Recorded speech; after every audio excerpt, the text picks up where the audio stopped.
So may client tayo, ito yung tunog ng motor ni Bossing. Hindi pa ito ngayon pa lang natin babaklasin. Tingnan natin kung ano yung mga parang barya na tutunugan doon sa loob.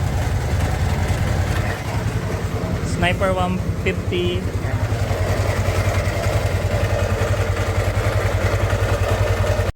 Ayan, ito na. So binaba na natin yung head ng motor ni Bossing. Ito yung kanina maingay. So upon checking, ayan, may tama po yung block nya.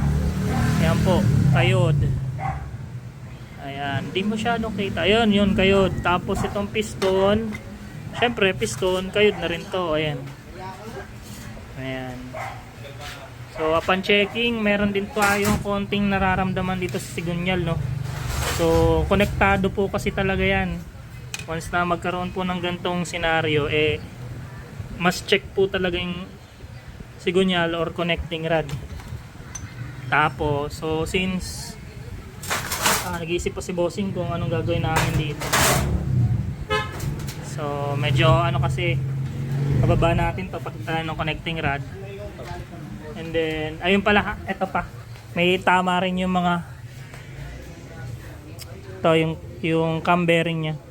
So maalog na to.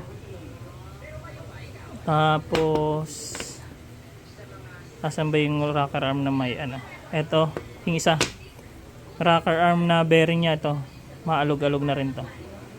So needs tayo magpalit nyan. So yun yung naririnig natin na ingay sa motor ni Bossing. Ayun, so decide muna tayo kung anong gagawin ni Boss dito, then